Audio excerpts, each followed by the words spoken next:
Hi, I'm John Green. This is Crash Course U.S. History, and today we're going to talk about the guy who arguably did the most to shape the world that I live in. No, Stan, not Carrot Top. No, not Cumberbatch, although he did do the most to shape the Tumblr that I live in. I'm talking about the great communicator, Ronald Reagan. Reagan is a fascinating president because he was, in lots of ways, straightforward. Like, his presidency was called the Reagan Revolution, but it's a bit odd that he gets so much credit for changing America because he was one of the least hands-on of all presidents. And as you know, here at Crash Course, we don't really indulge in great man history. So we're going to talk about Reagan, but we're also going to talk about the forces that predated his presidency that led to the so-called Reagan Revolution. Mr. Green, I remember some of this stuff. It's like almost interesting. Now, I'm glad to be almost interesting me from the past. Someday, maybe you'll be almost interesting.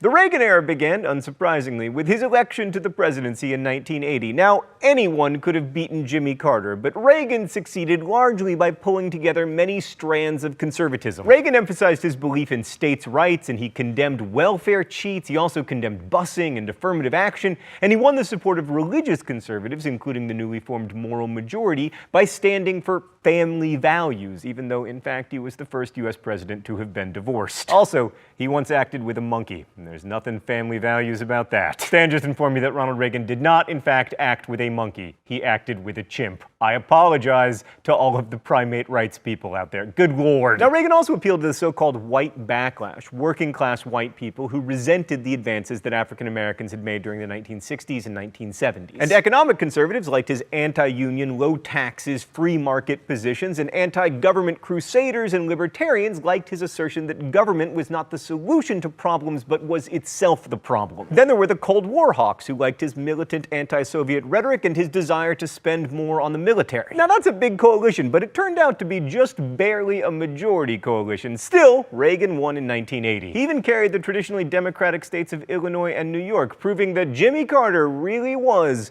profoundly unelectable. A lot of Reagan's policy ideas weren't actually that popular at the time, but he truly was a great communicator. I mean, Reagan was a former actor, and he knew how to talk to people without them feeling condescended to. His relentless optimism was a welcome contrast to Jimmy Carter being like, you should wear sweaters inside to save fuel. Sorry, Jimmy, this is America.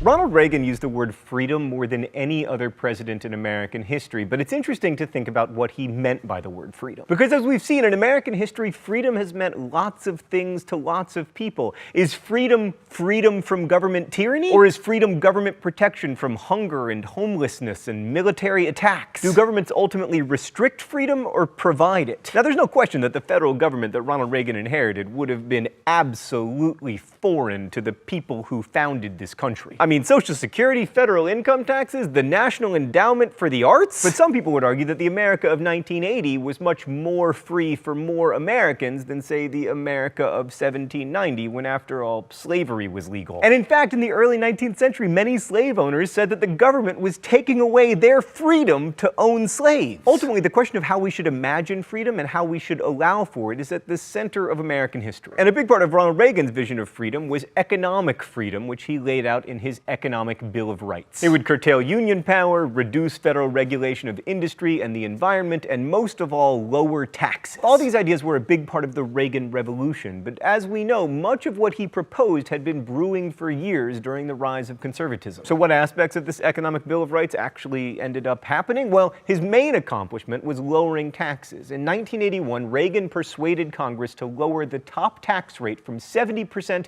to 50%. In 1986, Congress went much further with the Tax Reform Act that lowered the top income tax rate to 28%. Now, it's time for the mystery document. The rules here are simple. I read the mystery document, I either get the author of it correct or I get shocked. All right, here we go. Can I just take a preliminary guess that it's going to be Reagan? I will not accept the excuse that the federal government has grown so big and powerful that it is beyond the control of any president, any administration, or Congress. We are going to put an end to the notion that the American taxpayer exists to fund the federal government. The federal government exists to serve the American people and to be accountable to the American people. On January 20th, we are going to reestablish that truth. Also on that date, we are going to initiate action to get substantial relief for our tax-paying citizens and to put people back to work. We will simply apply to our government the common sense that we use in our daily lives. It is Reagan! Stan is telling me that I'm not going to get the check mark unless I guess the correct speech. Well, he talks about January 20th, so obviously it's not his inaugural address. It's either the acceptance speech he gave at the convention or like the speech that he gave after he was elected, but I don't think... Convention? Yes! So the idea that lower taxes is the best way to spur economic growth is called supply-side economics, or trickle-down economics, or if you're George H.W. Bush running against Ronald Reagan in the 1980 primaries, voodoo economics. Sadly, this does not involve zombies or putting pins in dolls. Instead, it's about high interest rates to combat inflation coupled with cutting taxes, especially for wealthy Americans. Those rich people then spend more and invest more in private enterprise, which creates new jobs. Also, the thinking goes that lower taxes will encourage people to work harder since they'll be able to keep more of their money. Did this work? Yeah, now we're getting into the part of history where it depends on your political perspective. Initially, the high interest rates definitely provoked a recession in 1981 and 1982, which was not ideal. But inflation did drop from 13.5% in 1981 to 3.5% in 1988, and after 1982, the economy began expanding. And the rest of the Reagan era saw consistent increases in gross domestic product. However, not everyone benefited from that expansion. While the stock market boomed, wages didn't rise very much, and in fact haven't risen since. Now, one of the central ideas of supply-side economics is that you have lower tax rates and you also cut government spending because, you know, the government has less money. Which, yeah, did not happen. The government is always good at cutting taxes, but it is never good at cutting spending. The Reagan era did see cuts to some programs, but the really expensive items, Social Security, Medicare, Medicaid, they remained largely intact. And instead of cutting the overall amount of spending, it actually went up considerably because of a defense spending binge that saw the national debt balloon to $2.7 trillion. But Reagan totally did deliver on his anti-union rhetoric. In August 1981, when the unionized air traffic controllers went out on strike, violating federal law in the process, Reagan fired more than 11,000 controllers who refused to return to work. So as I mentioned before, the 80s were a pretty great decade for Wall Street generally, which is why Oliver Stone made a movie about it that immortalized the line, "Greed is good." In the 1980s, it became easier to make money buying and merging companies than actually, like, running them profitably. But fortunately, we later dealt with that problem. Oh, we never fix the problems, we only fix the things that are fine. One of the reasons American history is so important to me is I want us as a country to summon the courage to deal seriously with our problems. Sometimes I think that we're just so cowardly, like we're the cowardliest country on earth. Oh, what about France? All right, the French. Right, but the merger of R.J. Reynolds Tobacco, maker of Winston cigarettes, and Nabisco, which gave us Oreos, not only created a cancer and heart disease dream team, it also generated nearly $1 billion for the lawyers and bankers who put the deal together. But if you were like most of us in the 80s, watching Dallas and Dynasty, working at your regular job, inexplicably having a carpeted bathroom, then you probably didn't share in that abundance. The 80s saw rising economic inequality, although not nearly as dramatic as we see today. By the mid-1990s, the richest 1% controlled 40% of the nation's wealth, double the share from 20 years before. Meanwhile, the income of middle-class families stagnated, and that of the poorest 20% began to decline. And one often overlooked aspect of deregulation was the closing of hospitals for the mentally ill. Now, some of these institutions were hellish, but rapid closure of all of these facilities without replacement services meant that many patients were left to live on the street. Homelessness increased dramatically. Now, of course, Reagan is considered the darling of conservatives today, but by current standards, he was something of a moderate. I mean, yes, he cut taxes and he cut funding for programs that help the poor, like food stamps and school lunches, but during his second term, he worked effectively with the Democratic Congress. There's no bipartisanship today. Also, he left the big New Deal and Great Society programs largely intact. I mean, he was too old to believe in cutting Medicare. He was like, all of my friends are on this. And the 80s also didn't see the fulfillment of the desires of the Christian right. I mean, divorce rates went up, abortion continued to be legal, women didn't leave the workforce. In fact, Reagan appointed the first woman to the Supreme Court. Are you kidding? We didn't have a woman on the Supreme Court until the 1980s? This is the craziest country ever. Even affirmative action persisted, and Nancy Reagan's urging of Americans to just say no to drugs didn't convince anybody. And then we have Ronald Reagan's reputation as the man who ended the Cold War. The thinking here goes that Reagan spent so much money on defense that the Soviets bankrupted themselves trying to compete. And there may be a case to be made there, but we don't want to remove agency from the people who protested the oppression of life behind the Iron Curtain. So while you can argue that the Reagan administration helped create good conditions for the change that happened, the people who made the change made it.